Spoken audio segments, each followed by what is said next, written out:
Hello and welcome to the Board Game Barrage podcast, a podcast about board games, the latest hotness, how to have fun with your friends even when you're losing. I am Kellen the Red Tank, joined by Mark and Neelan. Hello. Hey. Orange and green. They did not choose those colors. They were decided by me, their friend. I seem to remember you objecting to orange at the time. Oh, yeah, I did try to object. It's too close to red, Neelan. Oh, Neelan. Today, on the 331st time that we have done this, that's crazy, we are going to talk, this is what we do, right? Neelan won't stop talking about Through the Ages. Mark is always saying, Biblios is this, blah, blah, blah, Biblios. I brought that up. I deliver fair and balanced commentary, but, you know, sometimes struggle to say anything negative about my darling innovation. Well, today, this is the episode for you. We're going to be talking about things we hate about our favorite board games. So normally we are all sunshine and roses? Is that the sunshine and rainbows? Yeah. Rainbows. Oh, sunshine and rainbows. Yeah. That makes more sense because they go together. Yeah. You know what I mean? But the storm, the sunshine, the rainbow together. But today, before we talk about our hate for the things that we love oh so very much, kind of like real relationships. Am I wrong? Am I touching something? But before we do that, we're going to talk about the games that we have been playing. First, Neelan will talk to us about classified information. I will follow up, but you're going to have to say the name of the game, Neelan. I will follow up with Panda Spin, and Mark will take us home with SHASN, AZADI. That is the name of the game. I'm going to have to say the name of the game? What does that mean? Oh, you're going to you have me correct when SHASN comes in. I see what we're doing. Okay, got it. What? I don't know. You just said I'm going to have to say the name of the game, and I was so confused by what you meant by that. I also want to clarify. Are you confused, Mark? No, I'm not confused. I also want to clarify, though, for anybody who is confused, that apparently both Sunshine and Roses and Sunshine and Rainbows work. Both of them makes sense. I can see that. Often used. Are you fact-checking us? I always fact-check. I'm a constant fact-checker. What is this, community notes? Yeah. I got to make sure that we never say anything even remotely. Yeah, we don't want that. But Neelan. Which part? Neelan, come on. Neelan. What? Neelan, come on. Yeah. Neelan. Come on, Neelan. Uh-huh. Come on, on, Neelan. We're trying here, and you're just... We're trying. Yeah, we're right. handing you layups. You just gotta... You know what sport a layup is? Ice hockey. Oh, God. I'm trying to win back the March Canadians. Madness. It's March Madness. It's March Madness. Okay. All right, Neelan. You're not even a little mad. Take us home. Okay, classified information is... But tell us the name of the game, Neelan. The name of the game is classified information. Oh, I get it. And now, there we go. Okay, we're all on board. We did it. We got there. Classified information was kindly sent to us as a review copy. This is a 2-player deduction game that uses 18 cards. So this is a very popular format for sort of micro games. And classified information uses that to really great effect. The way that this works is you have this deck of 18 cards. There are 2 copies of cards numbered 1 through 9. And what each player is going to do is they're going to take one of those cards secretly. So you get a dealt card face down, and that is going to be your suitcase. And the thing that is important about that suitcase card is the number on it. So let's say that my suitcase is number 8. Let's say that Mark's suitcase is number 3. Over the course of the game, you're going to be playing cards. You're going to be potentially burying cards. You're going to be doing a whole bunch of things with these cards. But what's going to matter is if the card you have in your hand, the one card you have in your hand at the end of the game, matches the number of Mark's suitcase or on either side, then you're eligible to win the game. So it's a deduction game where you're trying to figure out what Mark's suitcase number is, your opponent's suitcase number is, while also doing a hand management game to get whittled down to that one card that is going to unlock Mark's suitcase. And each of these cards have different effects. So on your turn, you're either going to play a card for its effect, which could be something like interacting with the discard pile, interacting with a deck, interacting with cards in play, because the other way you can use these cards are as guards for your suitcase. The way that that works is, let's say that my suitcase number is 4. That means Mark needs a 3, a 4, or a 5 to unlock it. If I play a card in front of my suitcase as a guard, and that card is a number 4, then Mark can no longer use a 4 to unlock my suitcase because it's protected by a guard. Best case scenario, obviously, if I have a guard that's a 3, a 4, and a 5, Mark obviously can't unlock my suitcase, but that's going to be hard to do because a lot of the rest of the cards interact with guards or are assassins, where you can run on the person's guards and attempt to assassinate them. The trick being is like similar to like something like a Netrunner. These cards are face down, so you don't necessarily know what that card is when you attempt to attack it. But if the player looks at the card and says like, hey, you've hit one of the numbers on this card that either is the number or adjacent to it, then you've assassinated that guard. So there are ways to sort of manipulate the tableau as you're drawing cards, playing cards, whittling the deck down through those 18 cards. Once the deck runs out, you do the big reveal. Did I hit your suitcase or did I hit one of your guards? Did you hit mine? And so on. And whoever successfully does that wins the game. Very simple concept, very clever card manipulation. I really enjoyed the dynamic of both trying to figure out, because as you can imagine, the deduction component here is as you're looking at more and more cards in the deck, you know more and more what isn't in Mark's suitcase. If I see 2 9s, then I know Mark doesn't have a suitcase number 9. Some of the cards serve a dual purpose of like you might have a 6 that's either a guard and there's a 6 that's an assassin. So if you see the guard, you know that the 6 potentially exists as an assassin. So there's a little bit of process of elimination there as you're whittling down. There's this very handy whiteboard where you can kind of see, oh, I saw Mark play the 6, so I know he doesn't have that to assassinate me, and vice versa. So bunch of little clever systems, and that's before you even get into like the dynamics of all the card play. Like I said, you're doing stuff like flipping up people's guards, interacting, swapping things out of the discard pile, that sort of thing. Simple game, takes 10 minutes to play. I thought that was pretty clever and pretty dynamic. And one of the things I think that's neat about it is the way that this is being sold is a bunch of different decks. So you have a starter 18-card deck, and then there are multiple 18-card decks available with different abilities and ostensibly different play styles associated with them. This is cool. The version that I was sent is probably a little bit overproduced. It comes in maybe a bigger box with like slightly more stuff than I'd like, but I did appreciate that you can kind of whittle it down to just a small little carry pouch, which makes it very travelable. This is a cool idea. Do you... Yeah, because this is so tidy, right? You're talking 16, 18 cards? Yeah, the whole totally. thing? 18 cards, a whiteboard for each player, like a felt-tip marker for taking notes or, you know, doing your little deduction-y things on them. And that's pretty much it. So it's very, very transportable. I was going to ask you how this stacks up to like other 2-player card games, you know, like push-pulls or 2-player deduction games, like, although which games qualifies those don't necessarily spring to my mind right now. But I guess for a game that is like as small and as short as this one is, it feels like based on your liking it, it sort of will fit into like any, you know, at least give it a shot sort of thing. It's like, yeah, so, totally. It's not, I think it's very hard to, like, you know, to your point, to think of something that really quite fits the bill. Like the smaller deduction games aren't specifically this like back and forth, like, you know, head to head competition that I can there are none that I can think of specifically. I mentioned Netrunner because it has a teensy tiny little bit of that Netrunner flavor. Like there's this idea that you don't exactly know what the player has and you're trying to figure it out and sort of run against them. But that's very, very vague. It's nowhere near as like dense as Netrunner is. I think it operates in quite a little specific niche, I would say. Like I really don't know what else I would compare it to its credit, quite honestly.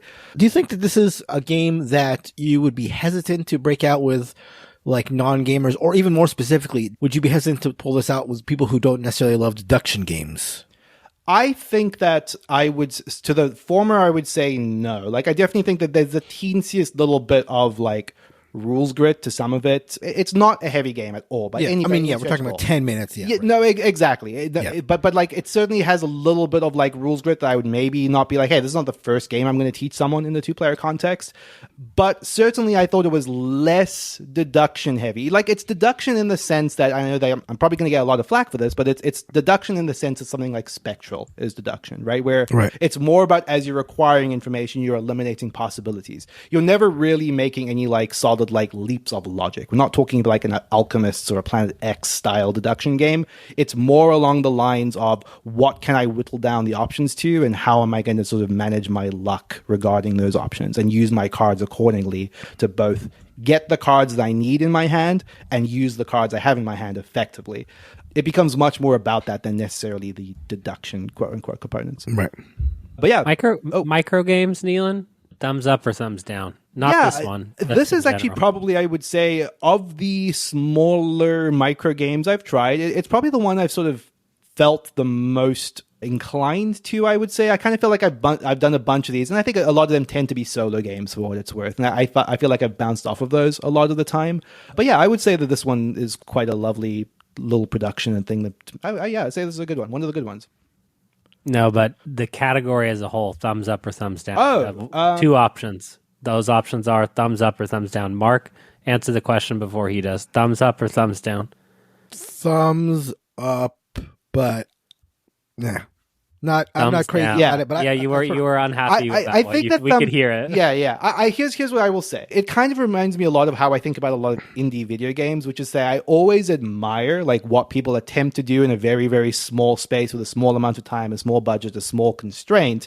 I would say that sometimes you can feel the game tugging at the walls of those constraints a little bit.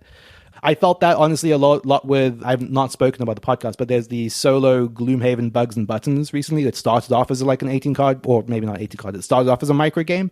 And I kind of felt like you could tell that it was like hitting the constraints of what that meant. And this doesn't really feel like this. This actually really feels like it makes sense to be in this package. Yeah. I almost think the word micro game itself is sort of a connotation. It's a half apology before you even get to the game. Because like, a game doesn't need that many cards to be a good game. Sure, yeah. Or a micro game. Anyway, irregardless, thank you, Neelan, for divulging the information. I guess. What should I say? Oh, no, sorry. I preempted your own. I wasn't sure where you were going with that, but yeah. I know where to go. I drew us into a corner. That is classified information. One other game that I wanted to mention as well real quick is Starline Hill, which is on Kickstarter right now. I would just sort of say upfront with all the disclaimers that I'm very close to a lot of the people working on this game, so just bear that in mind with everything I say about it. This is a 2-player abstract game. The basic premise is it's kind of like a hex grid where you are on your turn placing a star onto one of the empty spots. So you do that by first putting like a little neutral star and then a star of your color, with the aim to be that you're trying to build out constellations to map to these cards in the array. When you do that, you take your stars off of the board, leaving the neutral stars behind, which gives you the other option you can do on your turn, which is if you find yourself in the position that you have 2 stars of your color and a bunch of neutral stars in a line between them, you can just sort of plop down all the stars in that line. So you get these big turn payoffs if you're making these strategic decisions. So it has a really cool trade-off between making the decisions that are going to net you cards, that are going to get you points at the end of the game, versus setting yourself up for later plays. The game kind of evolves over the course of it. It's kind of starts to feel like very Go adjacent in the sense that you are setting up both your territories that you're trying to hold for like these big moves down the line, as well as block your opponent. But it's a much more accessible version of one of those games because it gives you that immediate goal of trying to map out these constellations as kind of the only real way to score points. I think it's a lovely game. I wouldn't be talking about it if I didn't also think it was good. I think the aesthetics on it are really, really excellent. It's just a lovely production with great components. And if any of that sounds appealing, I would encourage you to check out Starline Hill on Kickstarter. There'll be a link in the show notes to that as well. All right. I am excited to bring us to talk about another classic Carl game. For those who don't know or new to the podcast, Classic Carl is the one and only Carl Chudyk, the world's greatest of all time. You heard it here first. Greatest of all time board game designer. He designed the #1 best game ever that is always on my top 50. 2023, top 50, 2022, top 50, 2021, top 50, all the top 50s, he wins. But he has a propensity, I would say, for, what's a good word here, everybody? It's almost like I know what you're trying to say, but I can't think of the right word. It's like, what's the perfect German word? Oh, yeah. It's got to be in German, yeah. Yeah. The Mark knows it. Dichotomy. What? What? Are these words German? No. I thought we were setting up someone to have to make a German duds, word. Right? He has a propensity for the occasional dud, just flat. Oh, I would say that Classic Carl is only classic in the future. Do you know what I mean? Because when all the other games will have gone. What are you talking about, Mark? How can you not understand me? Is only classic. We've done this 330 times, Mark. Sorry. Okay, let me walk you through this. Okay. Please do. I appreciate it. He's got 32 designed games on BGG. Okay. Yeah. Right? In 100 years, we're not going to care about 28 or 29 of them. Okay. And he'll be left with oops, all bangers, right? Because they're so great. So what I'm saying is... You got me just thinking about like designers that have the best hit rates now. That would be interesting to like figure out. Hit rate. But Classic Carl. But this is not a good hit rate, right? No, it's not. Not at all. Okay. He's still classic Carl. What are you talking, Mark? No. Yeah, no. I'm in the future. I'm in the past. I'm in the right now. You're everywhere. Yeah, I'm all over. Get with us now. I'm trying to. This is 331. You know what I mean? No, I'm here. That's where we are. And now I'm here. Before I was. Yes, now you're with us. Okay. Yeah, good. Okay. Panda Spin is a new game from Classic Carl, 2025 release. This is not a trick taker, okay? Let the record reflect, not a trick taker, a ladder climbing game.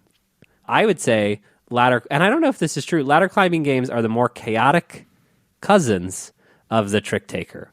And that would be in the family of Tichu. If you have never played Tichu, you must play Tichu. Panda Spin is crazy Tichu, I would say, for a starting place. What is the difference between a ladder climbing game and a trick taker?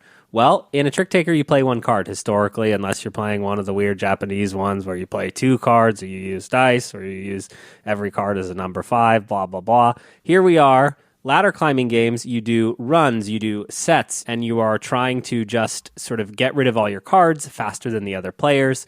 If I play 2 2s, Neelan could beat me with 2 3s, or 2 4s, or 2 5s, or 2 6s, depending on the ladder climbing game. In Panda Spin, you stay within the confine of whatever is first played, so if 3 cards are played, that is what you are dueling over. But what makes Panda Spin so interesting is that every card has 2 sides to it. A sort of powered down side and then a upgraded blue side, and there's like holographic on the back of the cards here, the very beautiful elongated cards. And when it gets back to a player, you're trying to get rid of your cards, right? So ultimately the goal is to get rid of your cards. But if you do not win the hand, you actually get to take back all the cards that were used in the hand and flip them over to their blue side, and now they are superpowered. So there's this weird tension where you may actually need to lose some of the hands in order to pull back the cards, upgrade them, and then go on a run. And what is so fun about these type of games is the ability to bomb, which is your ability to no longer participate in the hand that is being played, but in literally just if you have 4 of a kind, you just bomb it, and that can take over and win anything else. There's other shenanigans going on in this game. There are elements of cards. Each card has one element card that also wins a trick. It beats everything but bombs, but it has sort of conditions on which you could play it. Like, you can only play the metal card if someone has played both a white and blue side of a card to this trick. So that's the precondition for that element card. In addition to that, some of the cards have symbols on them that are going to affect the game in terms of helping you score points. There are cards that are wild with different symbols on them. There are cards that allow you to discard other cards from your hand. And then I don't know. Okay, here's the thing. This game is fun chaos, right? Yeah. But the titular spinning panda doesn't seem like that important. I mean, it's important. Well, it's 2 things, right? Like, I would say the spinning of the cards is what I've always thought the Panda Spin referred to. But you're talking about like the disky thing? Yeah. Well, there's a disc with a panda on it. Yeah. And one side of it has an ability called Spin Panda. Yeah. And the other side of the panda says Hungry Panda. Uh-huh. Hungry Panda, if you're in one panda zone. Do you know what I mean? Like, this is sort of like all hands exist within a panda zone. And those zones are hungry. Hungry or what? spin. No, hungry or spin. What are you talking? Mark, this is very clear. Are you with us? Yeah. I'm in the panda zone. No, you're in the panda zone. Yeah. And then when the panda icon comes out, that changes the 2 zones. And so they just have you may, a spin panda allows you to spin one of your hand cards from white to blue. A hungry panda takes 1 point from the player who played into the trick before you. And so depending on the game, the panda symbol will represent a different thing.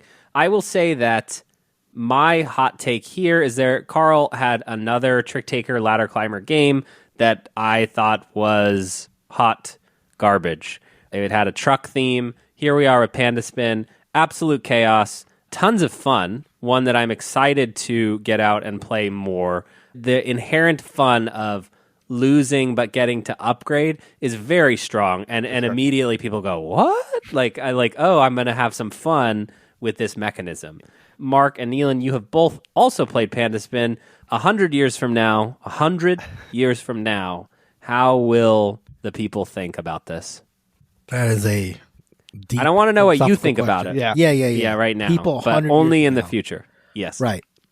I think they're going to look back at this as perhaps not one of Classic Carl's bangers, as you say, but I think Chudik has games that are like more or less forgotten or like derided. I don't think this falls there. I think this will be like upper echelon, but not in the Classic Carl classic pantheon, is my guess. I'm going to disagree, and I was going to jokingly say that this will be remembered as Carl Chudik's best game, but I certainly think that it's actually going to be in his up, at least for me personally. I had this conversation with Kellen over the weekend of trying to figure out which of his games I even would say are good, in my opinion, and it's really Innovation, Glory to Rome, and that's it for me. So Panda Spin, top 3 Chudik, in my opinion.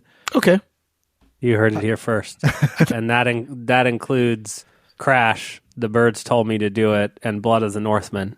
Would you say, Neelan, that it's like those two big drop-off Panda?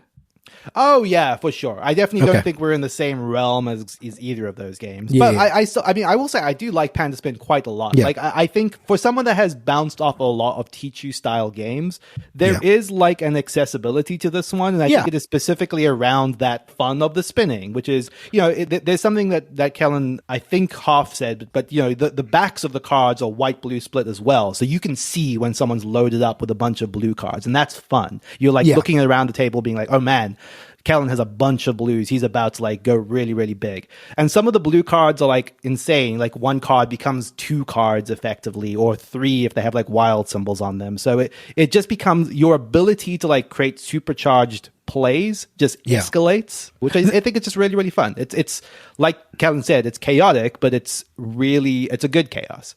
Yeah, I would also say that it's not a silly chaos. It's not like, things are frivolous and nothing you do matters. It's definitely not that. But I will say that, at least for me, like when I have played it and, we're getting toward the end of a trick and I really want to win, or I just want to just do well in the game in general. When people have powered up cards, first of all, the powering up thing is awesome. It is very, very fun. It's fun to have that strategy of like, hey, I'm going to tank this trick. I'm going to open this trick with something that's, that I'm going to get beat on because I want to power up my cards. That's a really fun consideration. But also like when you get towards the end of a trick and you're like, okay, I've got, 3 cards in hand. They're all matching and Kellen only has 2. So like there's no way that his 2 are going to beat my 3. And yet his 3 actually maybe count as 6, right? Because he's got symbols on them because they're powered up. So that could be a little bit I'm not saying frustrating. I'm just saying like if you are a purist or you know what I mean, if you really take these games seriously and you like to play them strategically or tactically or whatever you would say about these kind of games, there is that little bit of like spin, pun intended, to it that you should maybe consider. But it's fun. It's definitely a lot of fun. I've enjoyed it every time I've played it. I think that there is all roads in this genre for me, and this is being ladder climbing, lead to Teach-You. And I do actually I do think that if we were like going to become a group that played Panda Spin, every Saturday, that eventually we would be like, oh, we should probably graduate to Teach-You because it's just got more strategy to it. So there's a little bit of like, this is, and it's fun right now because we're all just like, what's happening? But I do feel like all roads lead to Teach-You to whatever degree, and there's a lot of other games in the same lean, like Of What's Left, which we've talked about, which was redone as Sears catalog. There's Bacon, there's Haggis, there's Chimera, which is the 2v1. But again, these are all really derived from, I'm sure there's something there's stuff that predates Teach-You, obviously, but anyway, great game. Really excited to own it. Really excited to play it more. And one that I hope one that I hope that is remembered 100 years from now after we are dead and gone. It's like literally impossible that Mark will be alive in 100 years. Nealon, I would say it's pretty much 99.9. Me, maybe science. Like from a health perspective, though, Mark might outlive us. But from a science perspective, I have a few more years, you know what I mean, where science could make us live forever. That's fair. And that's just a little science fun fact. You thought you were listening to a board game podcast, but now I am Daddy Huberman. All right, Mark, your turn. Yes. Tell us about the game. Tell us how to pronounce the game. Tell us the name of the game. Well, I'm certainly not an authority on the name of the game, but I'm going to say that I got a chance to play a review copy of the new game. SHASN AZADI is what I'm calling it. I've watched a how to play video with the designers, and I believe that's the pronunciation, so I feel pretty strongly about that. This is the follow-up to the 2021 game SHASN. That game, one I didn't get a chance to try, was designed by Zane Meeman and published by Mimesis Culture Lab. SHASN AZADI was also published by Mimesis Culture Lab, but this time Abhishek Lamba joined Meeman as a co-designer. Add to that mix the very striking art by Sumik Lahiri, and you get an all-Indian designed and produced affair.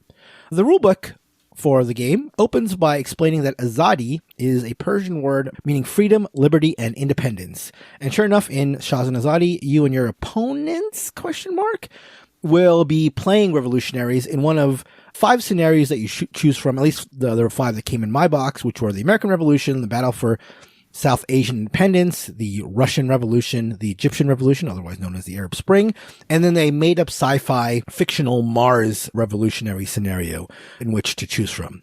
If you wanted to describe this game in the most crude, basic way, you would say something like this is a semi-co-op area control game. But that really would not be capturing what the game really is, but at least it'd give you a general idea of what you're doing mechanically for the most part in SHASN AZADI. So let's go over the structure of a turn really quick.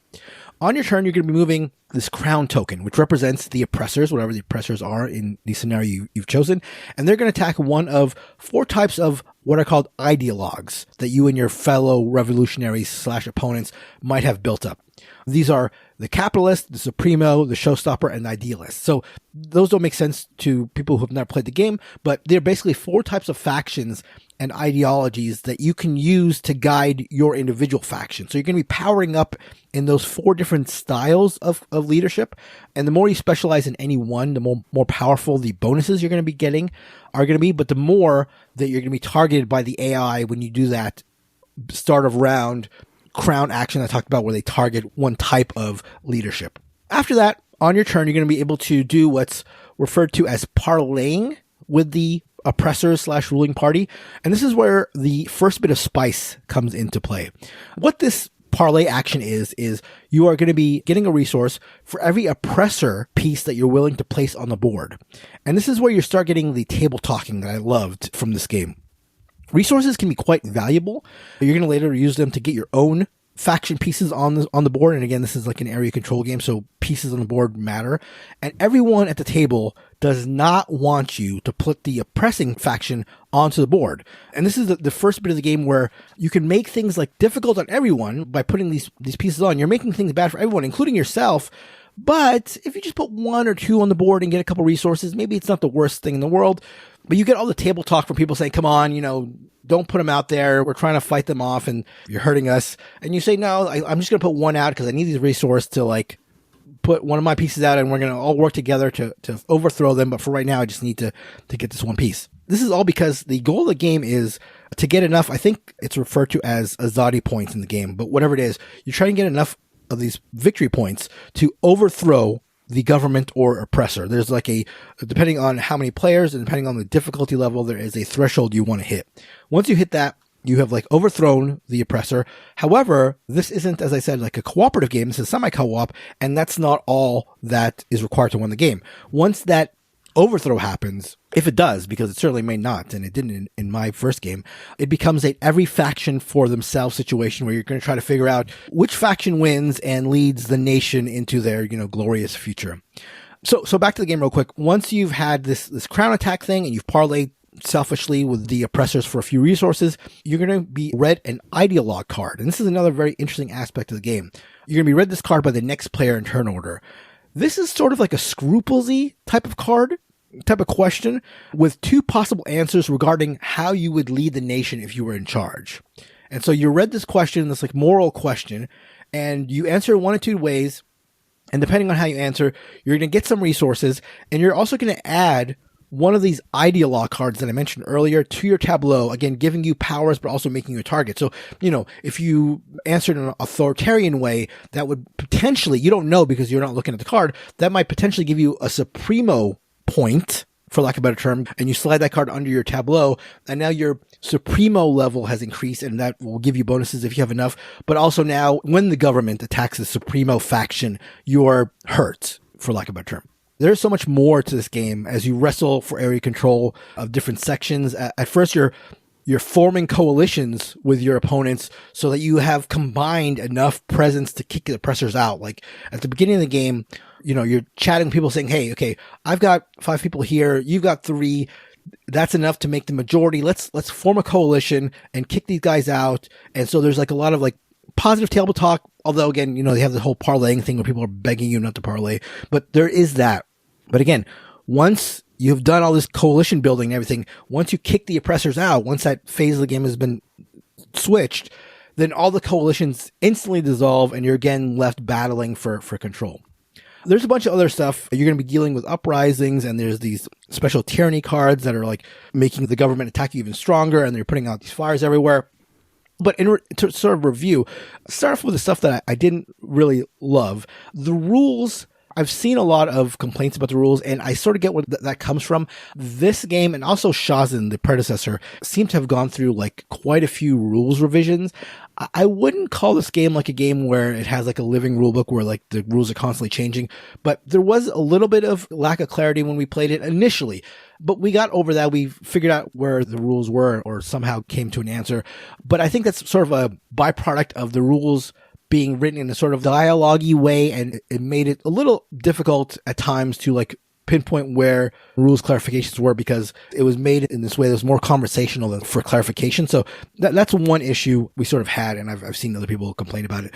The other thing I've seen people complain about is that when you read these ideologue questions, these moral questions, a lot of people have said that like it's clear to them that one answer will give you one thing and the other answer will give the other thing. So then, what's the point of it? I actually found that our experience was pretty much the exact opposite. And that's not necessarily a good thing. Like, we would read the question and somebody would say like, okay, well, I want the idealist, so I'm going to answer this way. And a lot of times it didn't end up being that. And that also could be like is it like just a random thing? The fact that we couldn't pinpoint what an answer meant ideologically could be seen as a negative, because it felt a little bit randomish for us. Is there ever like any like clarifying text that will like say like why that's the result you're receiving, or not really? No, and you can understand why. It's not like completely nonsensical why this would be considered an idealist or whatever. But I think the idea that you can just like hear the questions and know what the answers mean, I don't really buy that, at least in my experience. Right. Also, this is another minor thing, like, say you want a certain type of like a showstopper strategy, you want to build up a showstopper, you may just not get questions that will give you that. So there's a little bit to that. I don't know. I think this is all sort of like minor stuff. Though if you're taking the game like super seriously, and this is a game that is rather involved, so I can understand that, desire to take it seriously. But if you take it as a historical, like you can't control everything and sometimes you're not going to get what you want, I think that works out. Anyway, the last thing I'll say is that I think the games we've played of it, we've played like the standard length and the standard difficulty. And for what it is, it's not a short game by any means, but we did feel, and this is a good thing, I guess, in a lot of ways, that like we felt a little bit on the rushed side. Like the first time we played it, before we knew it, the moment of having to have overthrown our oppressors surprised us. It didn't feel like we had enough time. The next time we played it, still felt pretty rushed, but I think I would prefer that to the alternative, where it's a game that sort of drags out. So I think with multiple plays, that'll be less of an issue. Let's talk about what I liked. Again, for a game that is as sweeping and as epic as this is, relatively quick. Like, I think there's a total of, I can't remember exactly, but like 18 turns. In a 3-player game, there's a total of like 18 turns, something like that. So it's relatively quick. You're not going to be there for 5 hours by any means. It's not a perfect game. Especially like if you judge it solely by the mechanical merits, and I've sort of alluded to this with the whole ideologue card and the way they try to mix this moral aspect to it. If you judge it solely on that, it's not like the most amazing game in the world, and it's also pretty straightforward in that way, in the way that it works mechanically, which again, is not a ringing endorsement and might strike some as a bad thing. I also found that part of it sort of nice, the fact that it was sort of mechanically simple. Again, the ideologue cards, I can see them rubbing people the wrong way, but the game mechanically, like the nuts, like the mechanisms and the ways the gears shift are pretty simple, and that I think was good for a game that can strike you as like intimidating. Also, sorry, I'm so lost. I'm lost. Okay. I'm very lost. Please. Because I think the last one, because I've read about the first one, had like elements of like sort of party game adjacent, with a ton of other things going on, of course. Yeah. But like, are these ideological questions that you're answering? Is it supposed to be like me and you arguing about those things in kind of a fun, what could be sense, like a party game? Or is it just literally trying to discern mechanically what they do? Because that doesn't even make sense to me mechanically. Okay, so this is a good question. First of all, I obviously cannot speak to how SHASN, the original SHASN, played, because I have not played it. I also remember hearing something along those lines. Like, I think I remember hearing, like, it's a board game with, like, a moral aspect to it, and, like, there's an argumentative thing. I will say that there's no, like, real party aspect to this. Like, the questions are spicy. And I think that actually is a good thing to point out, because I think that might maybe, throw people off and maybe make them dislike it, because they can be pretty provocative at some points, but you can totally play it as in like trying to game the cards and what they mean. Sure. They led to like some fun conversations at our table, like some fun, like back and forth, nothing like too deep or nothing approaching like a party atmosphere or whatever. But they were sort of funny at points and, thought provoking at some points or whatever. But yeah, it doesn't step enough into party land to make this what I would call on any level a party game whatsoever. Sure. Okay. And it's like weird above and below, like, that was how does the sentence end, No, or like this one is plus 2 resources or that one is, this is like, it's defying some categorization, so I recognize it is defying, like, it is defying categorization. I am not at all a fan of Above and Below and Near and Far and those games. I actually can't remember if I played Near and Far, but like the Locket game where you're playing out of a storybook and you're choosing one side or the other, and to me it felt inconsequential. I mean, I guess my description maybe leads you to believe that, or could maybe like make you think that. But these ideologue cards, they're a part of the game, but they're not like enough of the game, and the sort of randomness of it is not, in my opinion, not enough to like make the game feel random in general. Like, this is a little bit of the game. You can negotiate for these cards too if you really don't like how things are going. And again, as I answered Neil's question earlier, like when you get the answer and you find out what of the 4 types it falls into, it's not like you're like, oh, that makes no sense whatsoever. Mm-hmm. But again, there is randomization because you may not get the type of leader you want, and that's just how it goes. But just to wrap up the review, I also want to bring up that the production is absolutely gorgeous. It is beautiful. It is absolutely stunning. I think it sort of toes the line on like that Kickstarter bloat, I think, without crossing it. I think it's pretty classy. It's a pretty big box. It's not like super oversized massive, but it is a big box. So if that's an issue, then maybe consider that. But I just thought it was a really well done production. Also, it had a moment in our first game that, it's just sort of like what I want in board games. We were late in the game, and it was not looking like we were going to overthrow the oppressors. And my 2 opponents were in a situation where they were negotiating a coalition or something. I can't remember what, but one person just said like flatly said, if you don't do what I've just asked you to, I promise you, I'm going to parlay and I'm going to tank this whole revolution. And he was just like, I don't care what you're telling me. If you don't do what I'm asking you to do, if we don't go in on this, I'm going to tank this whole thing.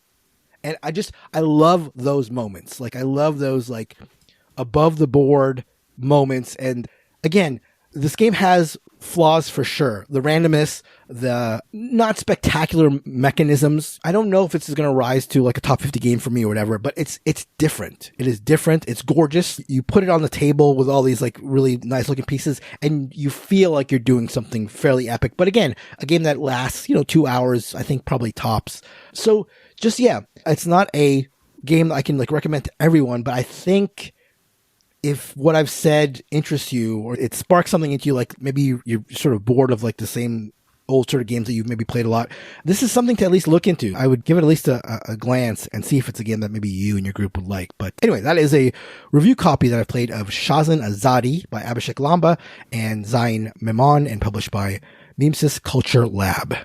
Before we get to today's feature topic, we did just want to call out and ask for more reviews for the podcast. Wherever you listen to podcasts, you can write reviews of the show. It's very meaningful to us when people do. You can do this on Apple Podcasts. You can do this on Pocket Casts.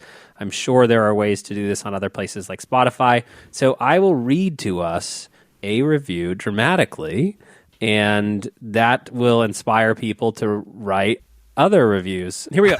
New favorite podcast. BGB is amazingly funny, entertaining, and informative board game podcast. The banter is on point, and while I couldn't disagree with Kellen's game preferences more, the sass and chicanery he brings to the podcast is wildly entertaining. I started listening recently. I've been working my way through all the old episodes in reverse chronological order. I'm very confused as why I got a top 10 bird games list, but I'm so here for it! Exclamation mark, exclamation mark, exclamation mark. This comes to us from Gamer4253. Thank you. You are very wrong about board games. That is all I want to say to you, sir, or ma'am, or gamer. Gamer4243 or whatever it is, you think you're only getting one bird game list. Wait till you listen to the rest of the catalog. There's reverse chronological order has so many surprises baked into it. That's all right. But we would really appreciate any reviews. It just helps us. It helps the show. It helps get the word out. But it's also just something fun to wake up to, see, and sort of pass amongst ourselves. So much appreciated. Thank you. All right, on to today's featured topic, which is the things we hate about the board games we love. No, things we hate, well, might even be better. We may have upgraded it. The things we hate about the board games we love, the things we hate about our favorite games. I think that there is sort of, once we get to our top 50 list, or we're talking about these games that we've spoken about so many times, there is shorthand, there is jargon, and there's not really time to be like, actually, I don't know that I like the card draw in this game. So this is our tell all. We will be putting up our sacred cows, and who wants to kick us off? There is no rhyme or reason to this. There is only hate. I can kick us off with what feels a little bit of a softball, which is that to say that Through the Ages is my favorite Starting game. with number one. Well, I think that's kind of why it makes maybe sense to lead us into this. Top. Yeah, exactly. It's my favorite game. I've probably raved over the years a lot about why Through the Ages is my favorite game, or has been close to the top of being my favorite game. But I think the things that are sort of undeniable about it is that it is a very heavy, obtuse, fiddly game that takes a really, really long time to play, a really long time to teach. There's a lot, probably more so than any other game on my top 50. There's a lot to get over in terms of a hurdle before you're playing Through the Ages.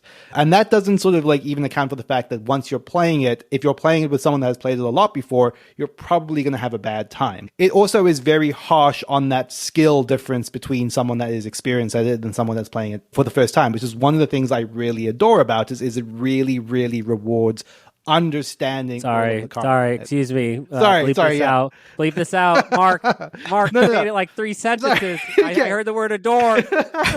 But no, I do think that is certainly a negative. I think that can absolutely be, and it's a thing I will deride other games for feeling like, man, I just kind of felt like I came into this game against people that knew it well, and I just got destroyed. That's what happened when I played with Mark for the first time, and Mark will fully acknowledge that he got destroyed by me in that first game of it, and hasn't gone back to it since. I did. So, there we go. It is all remarkably true. That's also like a fair criticism of one of my favorite games, Tigris and Euphrates, where I think if you're playing against people who are really good at it, if you don't really have the lay of the land or understand how it works, you can feel sort of like run over. And I've myself felt run over by people who are very, very good at it, for sure. All right. I don't know if it makes sense to rapid fire some of these. I pulled up every 10 that I have, whether they need nuance or not. Archipelago has a more than passing resemblance to being racist. It's not clear to me that semi-co-op games actually work or not. Like, as a genre, I'm not yet convinced that it doesn't devolve into just me saying I'm going to tank the game if you don't do exactly what I say, which is an amazing moment, but I'm just not convinced it all hangs together in the same way that we've solved cooperative play and competitive play. I don't think there's like a sound, simple, semi-cooperative design that we could all point to and say, yeah, you're right, semi-co-ops work. Cthulhu Wars, the publisher is terrible. You can't get the product. It's super expensive. It looks like a toy for edgelords. Cosmic Encounter is a super old game with has that 70s sci-fi thing that really... No, it's not good. I don't like it. I like it in spite of that. Cosmic Encounter, I don't think works for the modern sensibilities, which is basically you need someone who is totally invested in trying really hard, but then also totally fine with just complete and the level of that you have to put up with is it sort of makes for the highest highs. But I've not found a group in the last 5 years that I can consistently play with this with versus other games. And my best games of Cosmic Encounter were in college. Diplomacy gives me a headache and actually makes me feel bad when I had to betray Mark. It was cute, Mark. It was cute what you tried to do in the last game, but then I felt bad that you were out so early. I don't know, guys. Okay, and then maybe one longer. Innovation, right? The number one best board game ever, the one that has Classic Carl on the Mount Rushmore 100 years from now. The sort of balance between luck and skill was always, to me, a question mark. It was always like can I do enough? And then I started seeing how good people who played online were, and they were sharking everybody, and I was like, okay, it's not just, I'm just bad at this game. And where it's netted out now with the 4th edition, again, we have a brand new edition of Innovation that has just come out in the form of Innovation Ultimate. And my sense is that it's made it more chaotic.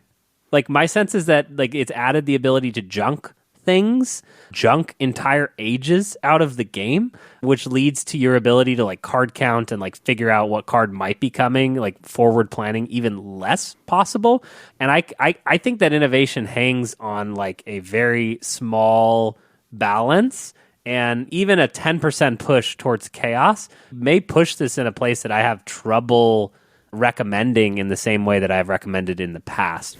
So are those changes to the base game, or are they exclusive in expansions? Oh, yep. Interesting. Changes to the base game. That's very bizarre. I don't think I knew there's that. an age 11 that has been added to the game, so it was to 10 previously. There's more junking going on, and it seems clear that the design intent is to push you towards the later ages, where the more fun stuff is happening. But I find that's where more is happening, and age 9 and 10 are only balanced because you don't normally get there. Sure.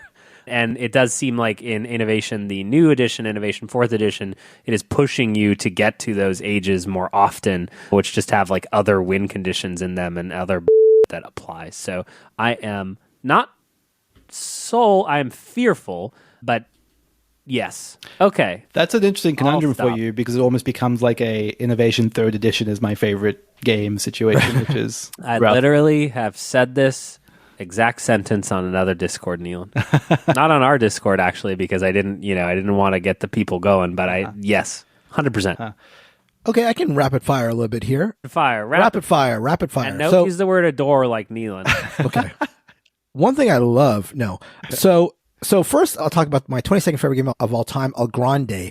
This is an issue that I thought I would probably have with more of my favorite games, because the issue I have with El Grande is that I sort of have a general strategy with El Grande, and I kind of play the game the same way. Look, El Grande is a game that is very, very, very opponent dependent, but I kind of have my El Grande general strategy, and I play it the same way, and I think that is part of the reason why it's sort of fallen for me, although it's been pretty successful. And I sort of like the idea that this is a game that I've sort of not cracked the code, but have a way of playing it. And it's a good thing, because I feel like there's some mastery of a game that doesn't feel like it can be mastered, but also leads to like it feeling a little bit rote to me, but it's sort of a double-edged sword. But I assume that whole, like, I've played this game so much and I'm sort of bored with it would have been something that popped up on a lot of my games, but fortunately was not the case when I was going over this exercise.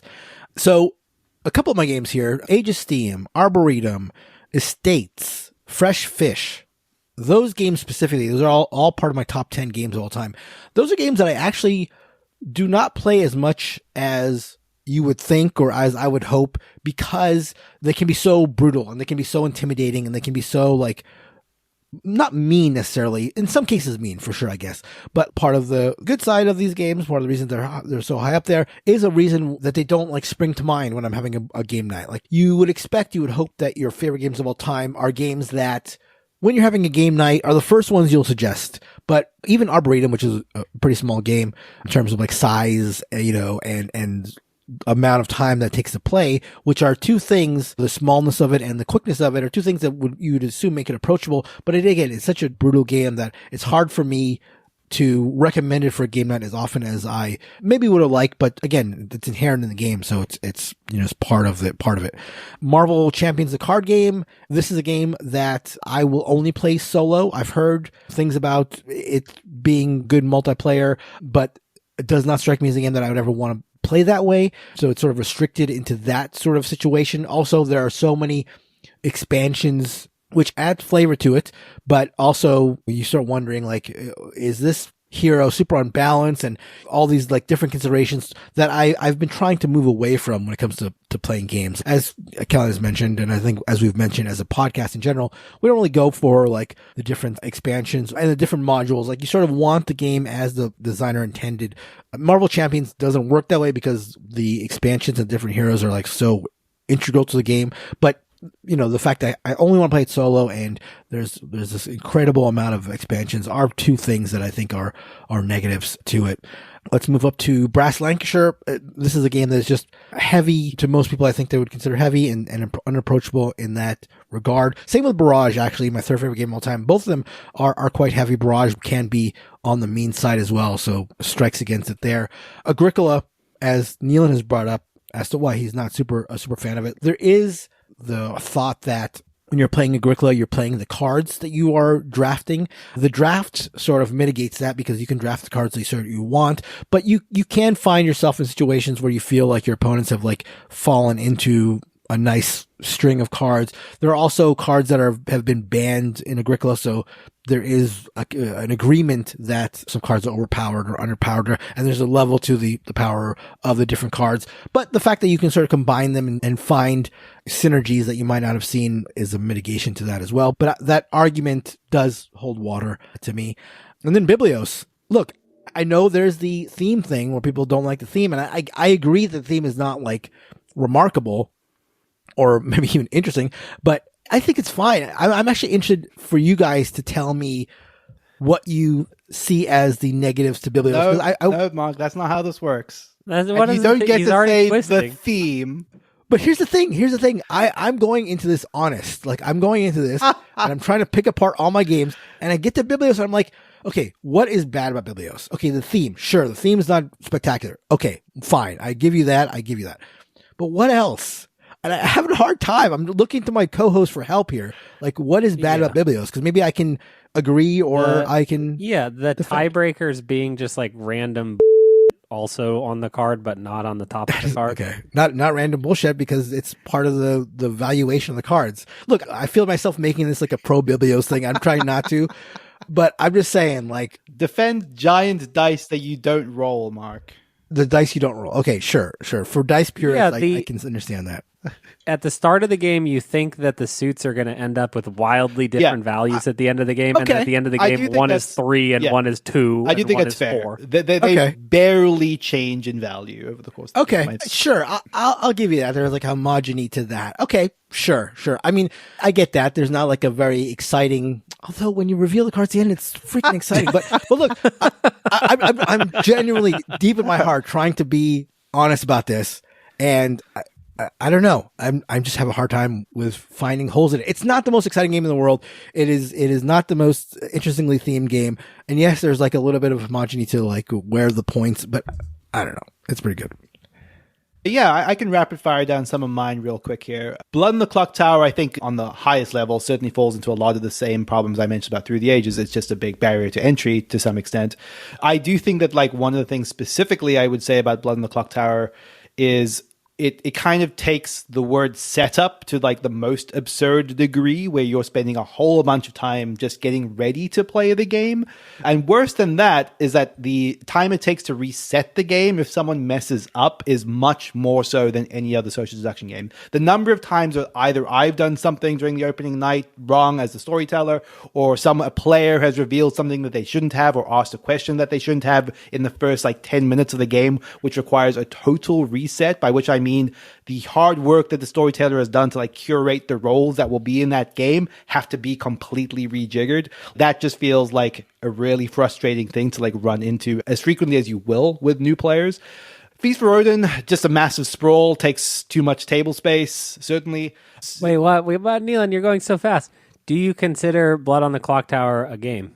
Yes, absolutely. Yes, I do. I'm not even going to mention what I think will be a lot of people's problem. You know what? I'm not even going to mention that, because any complaints that people would have that it's not a game is so absurd that I'm not even going to acknowledge them. Yes. A Feast for Odin takes up too much table space. One thing I want to mention, I'll group a Feast for Odin. Just the only thing is the only thing. That's the only thing. There's nothing else in the game. There's not 70 spots for the loosest, boringest worker placement. Boring. I will say that potentially what I would potentially argue as a problem with the Feast for Odin is because of the size of the worker placement board. I think it sometimes does settle into people just going through their routines. Hey, I'm the whaler. Yeah. No one's fighting me on being the whaler, so I'm just going to be the whaler for the rest of the game. I could definitely acknowledge that that's a problem if you're looking for something that's more intensely interactive, especially from worker placement. But that was fixed a little bit with Norwegians, right? It was absolutely addressed with Norwegians. I don't think it's entirely absolved, because it would be a pretty different game, but yeah. Sidereal, Confluence, and Stationfall, there's one quite hyper-specific problem that I have found with both of those games, which is something I remember describing a lot with XCOM, which is kind of like the new player teach problem, which is most of the time, if you're playing that game, you will have a couple of new players, because they're both games that like have a lot of hype around them, a lot of excitement. People will often go to events and be like, man, I'm really finally going to get to play Sidereal Confluence. I'm finally Convention games.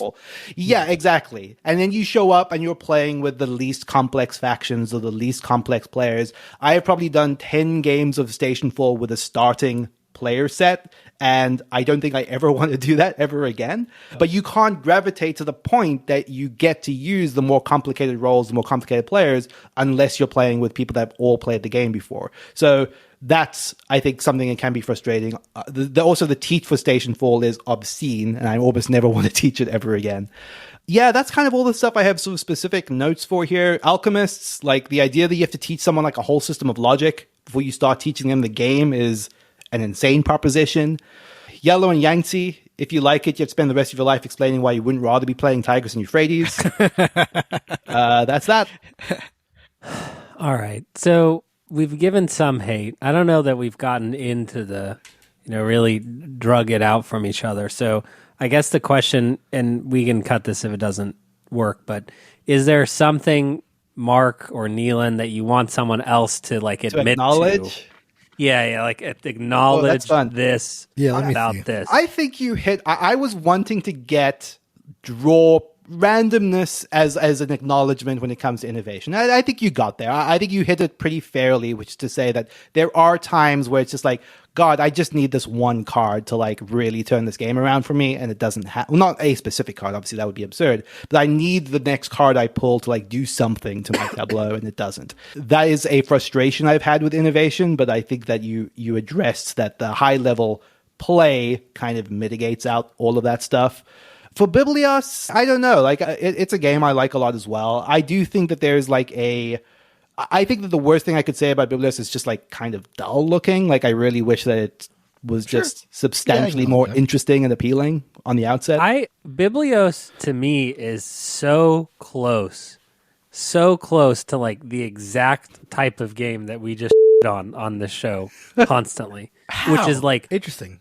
How it's like. It's those games that you play and everyone's like, yeah, it was a game. We played it. We came, we played it in 35 minutes. No one hated it. No one.